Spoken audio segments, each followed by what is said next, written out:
And helping us continue to write the story of our life is one of our favorite speakers, Mel Horvath, Lucid. We're delighted to have you here with us today. Is it a bones or no bones day? I'm going to stop the screen sharing and let you take over, Mel. Welcome, and we're thrilled to have you here. Hey, it's good to be here. I am going to just carefully make sure that I click all the right buttons to make the rest of this go much easier. Alrighty, so today we're talking about bones or no bones. That is the question. And when I was growing up, or when I was raising my kids rather, one of the questions I would ask them as they were growing up is, what kind of day are you going to have? And this was before they had their own alarm clocks, and I would wake them up in the morning, and their responses would vary from my son, who might say he can't wait to be a squirrel today, to my daughter, who would give me a big, long, in-depth answer about how she wasn't quite sure about this test or this kind of thing. And she would always sum it up with, but I guess I get to make that choice. And so now she is second year university. She goes to the University of Guelph, and she is living her best life. And so I picked her up a couple of weeks ago, and she started off by delivering me this news or this story. She said, "Mom, I need to tell you something. My roommates and I have basically found a more scientific way, we're all science students, a more scientific way of determining what kind of day we're going to have." And so, of course, I tune into what she's saying, and I listen to her talk, and she says, well, it's really actually quite deep. There's a lot of scientific sort of basis to it, but now basically my roommates and I were working through that sort of diagnostic and getting to the point where we're able to determine if it's a bones or a no bones day. Okay. I mean, I'm curious. I'm a bit lost now in this point in the conversation. And then she says to me, have you heard of noodles? And I said, noodles. Not sure what you mean. And she said, bones or no bones day, Mom. And I said, I have no idea what you're talking about. And so when we got home, she showed me this video that I will now share with you. And my question to you, is it a bones or a no bones day? Oh, welcome back. All right. So, wouldn't it be great to know first thing in the morning? I think we hear Roker. I hear Al. Clip Al's mic before something bad happens. Yeah, because I think he's going to the bathroom. Definitely don't want to hear that. Of a day is in store. Do you ever like to know that? Yeah, we don't have a crystal ball, but we do have something perhaps even better. 13-year-old Noodle the pug and his human, Jonathan Graziano, together. They have been setting the daily tone for millions of people all around the world. Take a look. It all started with a single adorable TikTok back in August. You are here just in time for another round of No Bones, which is a game where we find out if Noodle has bones this morning or not. All right, so we found that he does not have bones this morning. Noodle the pug has since become a daily harbinger of our collective battle. Do we really want to get out of bed? And millions across social media are turning to 13-year-old Noodle to find answers. Every morning, Noodle's owner, Jonathan Graziano, attempts to roust Noodle out of his slumber. If he flops down, it's a no-bones day. It's a no-bones morning, no-bones morning.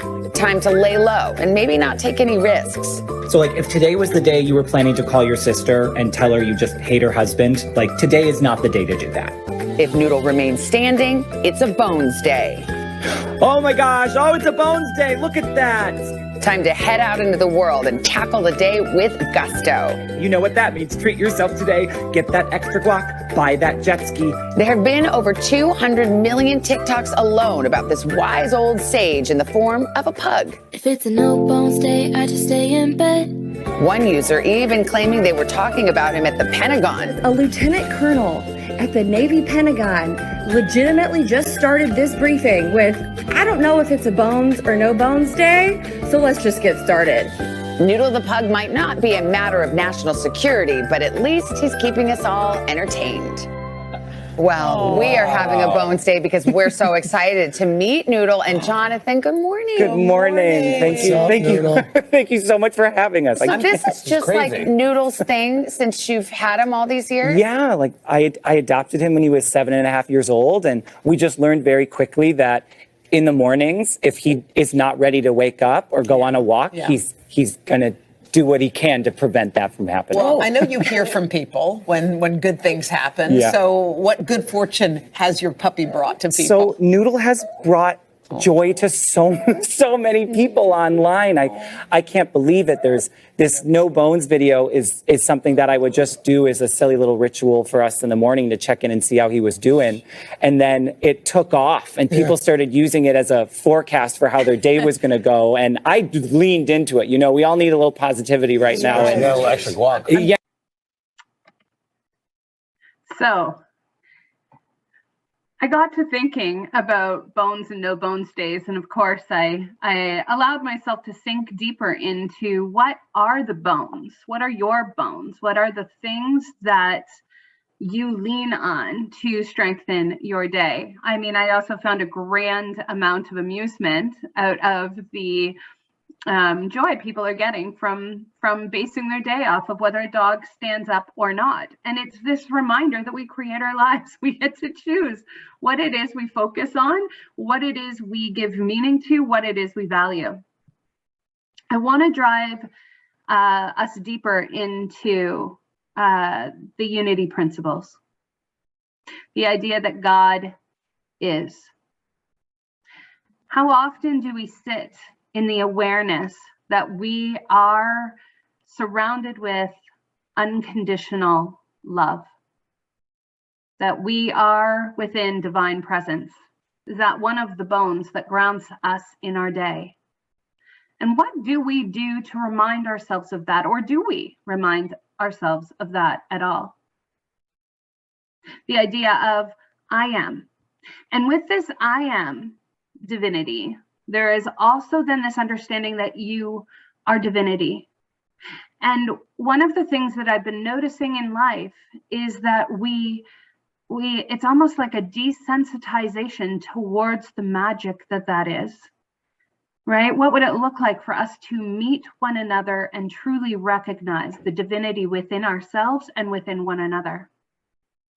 I think, what is it that we are putting into our thoughts?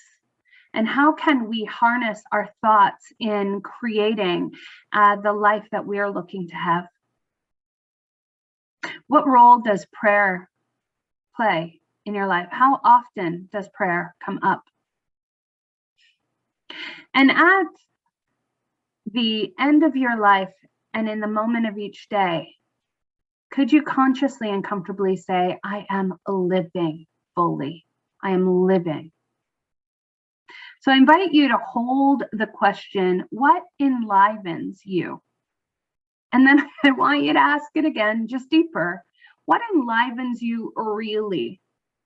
And part of the reason why I want to ask that question is because in addition to these bones, the principles that we have, each of us are a unique constitution and different things enliven us. And part of the gift we have in life is uncovering and embracing what it is that really, really infuses life into us, that lifts us up and opens us up. And also, what could I release or what could you release that would allow you to live more fully the unity principles? So I want to sit first with the quality of God is. Eric Butterworth says, the one thing that a fish can never find is water. The one thing that man can never find is God. What do you do within your life to remember that you are in divinity, that you are in love, that you are connected, that you are divinity and the divinity is in you and all around? It can be much easier to disconnect or to live into what isn't. And it's almost, Eric Butterworth talks about it as like, there's no lack of faith. We have enough faith. It's that oftentimes our faith can be more attached to what isn't than what is. And so what is it that we do to remind ourselves of the great truth that we are in divinity? And even as I'm speaking this morning, I'm looking out a window where snow is gently falling. There is a magic and a mystery in each moment. Are we seeing it? Or are we desensitized to the magic, the mystery, and the divinity that is? The idea that I am, that love that is all, that is present always, that I am this also, and that you are this also. And the generosity of the question, what would your soul have missed today if it hadn't looked? Do we have eyes to see what is before us? What would change if we were to meet one another in the magic and the value of existence? We are here together, and even this gift of gathering and gathering with different centers and people. I think Marilyn said at the beginning, before service started, this is an international service this morning. We have people joining us from other countries and places and spaces.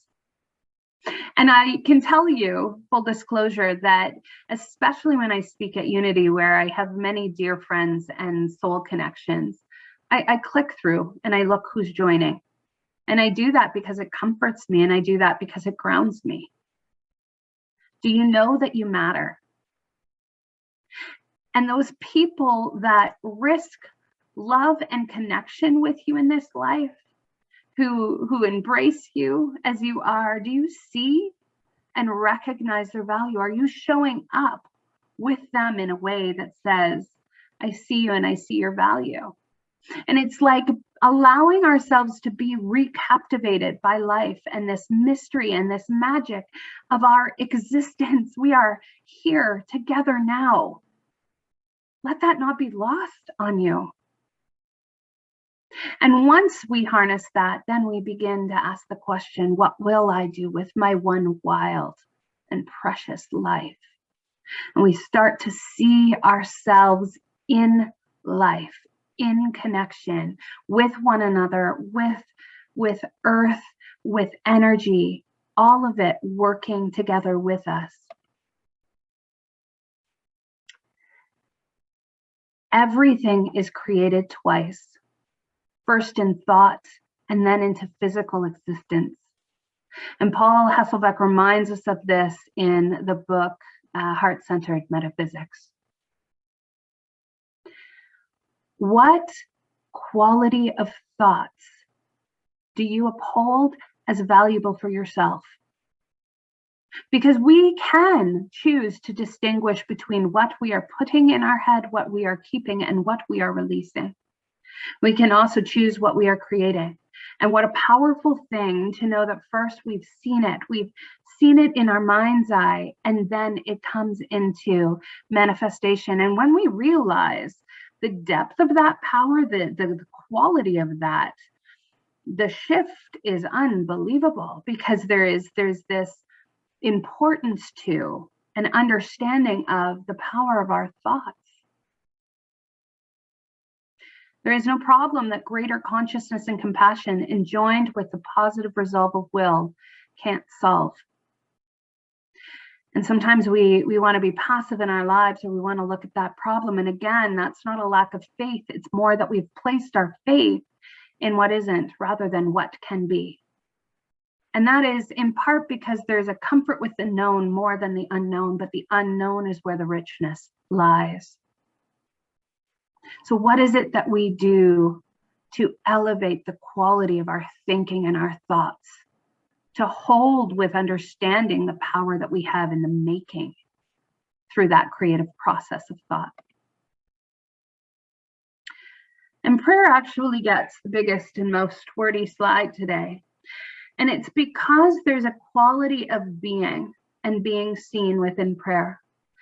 And yet maybe unlike me, and you pray frequently.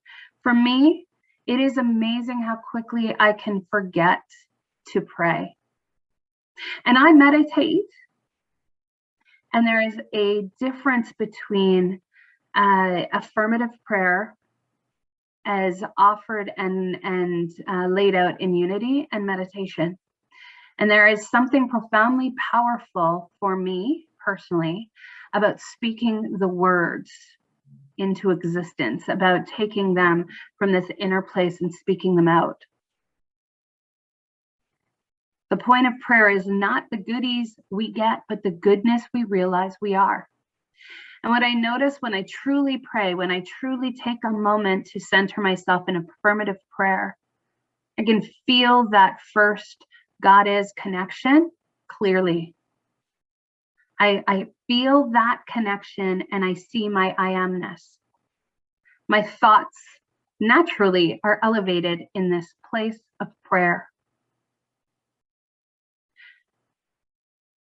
And the quality of the prayer matters.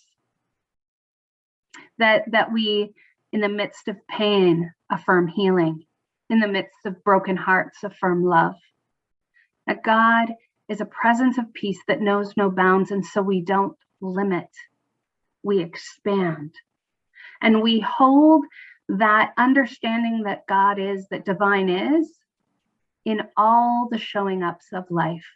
In all those joys and all those sorrows, we hold it there. Prayer is a being with the quality of good, God divine. It is that connection point, or I was thinking this morning about like the umbilical cord. And it's remembering I am born of this divinity, of this love. Prayer is the energy of I see you and of being seen. It has a powerful energy. Prayer is a space of being held, that you can speak into that space freely and have it be held and met with love and by love. And prayer, particularly within metaphysical understanding, is an energetic force, a quality, and it draws to you a like quality. And that's part of where I'm encouraging and challenging us to elevate our consciousness, our thoughts, the quality of our thoughts, to see one another in our divinity, to see with those eyes. And prayer reveals and shows connections, possibilities, and love. The being met in a way that's I see you and being seen and held is profoundly transformative. And in that, I do believe that we begin to open our minds, open our hearts, heal, and change through that transformative process of prayer, of the being. And the result, then, the byproduct, is that we've embodied these powers and presence in a way that we are now living fully. Eric Butterworth says, but the greatest mistake is in believing that we are only human. We are human in expression, but divine in creation and limitless in potentiality. And sometimes I wonder if we've forgotten that, if we've forgotten our divinity or the divinity of one another. And that's what calls me back into that place of what are your bones? What is it that you lean on? What are the indestructible, unbreakable parts of you and your soul and your being? And that this living in part is a mindset of prosperity. Prosperity is a way of living and thinking, not just money or things. Poverty is a way of living and thinking, and not just a lack of money or things. And in our world today, if we miss all the richness that is, we then, by default, have made a choice to live in poverty, to live in a lack of, less than. There's a possibility, a profound possibility in the quality of our principles when lived fully, to connect us in ways that effortlessly transform us. There is a quality in the people that come up in your life to be met there, to hold the work that's yours to do, But to be held in the present and witnessed by somebody else while doing that work is a profound gift. Those people that are in your life every day, more than not taking them for granted, it's seeing their divinity, the unbelievable synchronicity in who has shown up and why they're here, and seeing and recognizing that quality and then being that and living that within that space, that resonance where there's a reciprocity that flows. The song that kept coming to mind with I Live is a song, or it's part of the lyrics say, I owned every second that this world, I'll just pause and hope that you can mute the person that's talking. Awesome. Part of the lyrics say, I owned every second that this world could give. I saw so many places, and not just physical places. Remember, there's chambers to ourselves, our inner parts. I saw so many places, the things that I did, and with every broken bone, I swear I lived. So it's living into what makes us and allowing that to hold us that becomes so powerful. And I'd be amiss to not mention this, the quality and value of No Bones Day. When the video goes on to say, quite humorously, that he's wishing to change the narrative on the No Bones Day, that it's not actually that No Bones Days are bad days. Not at all.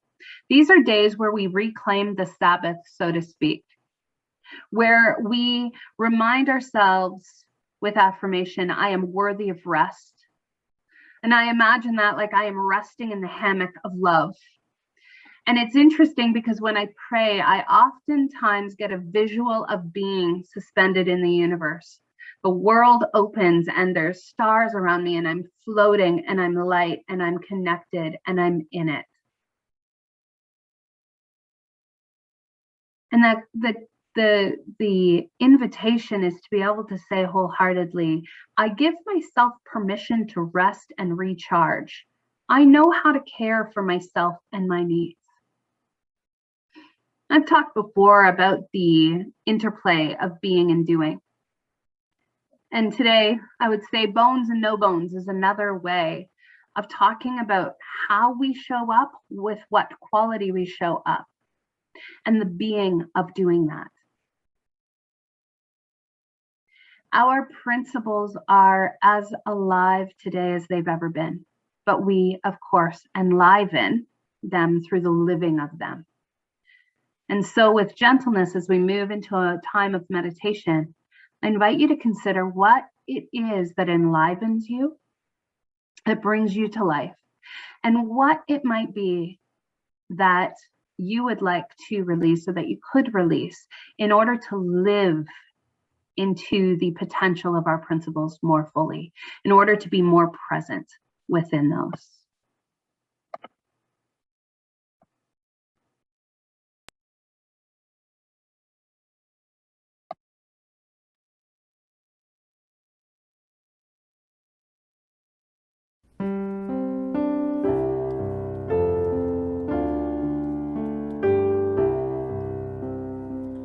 I now surrender to my greatest, highest good. I now release any fear that blocks my way. For every step I take is taken in pure faith. And I am grateful every moment, every day. There may be walls, there may be roadblocks in my way, but I can choose to take a higher path each day. And now I know that what I thought was safe and sound was only habit and regret that held me down. I now surrender to my greatest, highest good.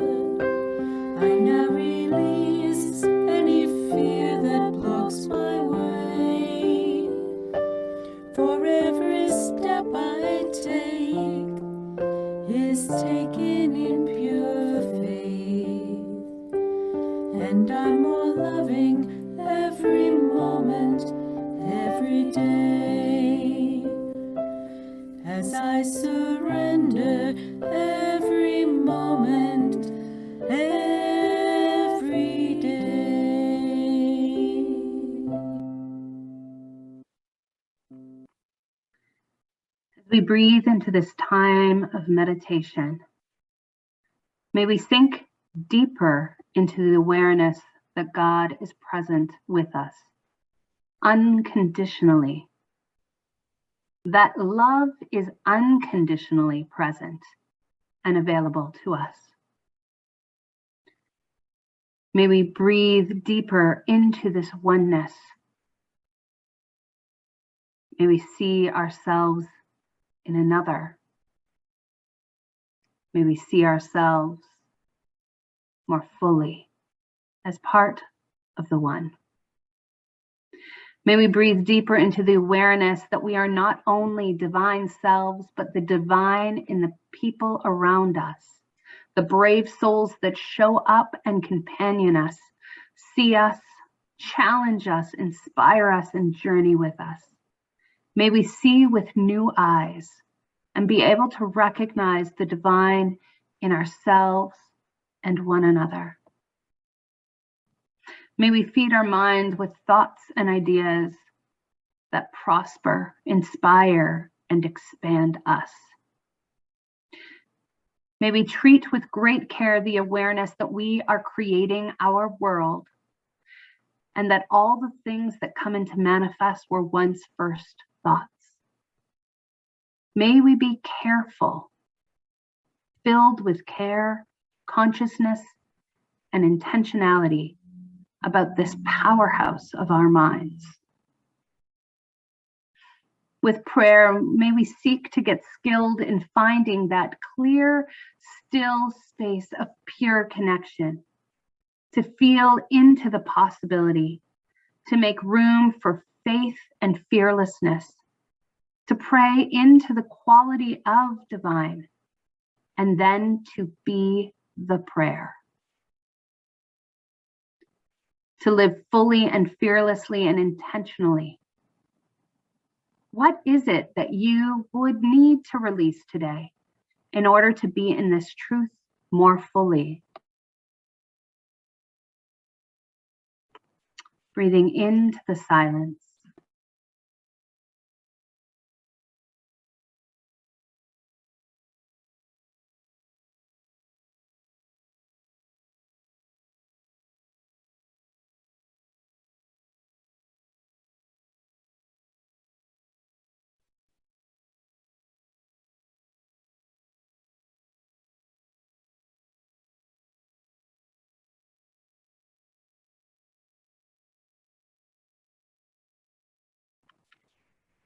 May we remember that we are connected to divine. May we see the divine in others and the divine in me as one, and uphold this quality with great care and importance. May we think with expansiveness into the possibilities and greater ways of being and doing. These are there and readily available to us. May we have courage to step into possibility. May we make time for prayer and other activities that are the bones of who we are, that ground us more deeply into the truth of who we are. And may the result be a life fully lived. May we fully live into our power, our choice, and our call. I'll finish today with the words from Lynn Unger. Every choice will wound someone, heal someone, build a wall, and open a conversation. Things will always happen that you cannot foresee, but you have to choose. It's all we have, that little rudder that we employ in the midst of all the eddies and rapids and currents that pull us toward the sea. The fact that you are swept along by the river is no excuse. Watch where you are going. Lean in toward what you love. When in doubt, tell the truth.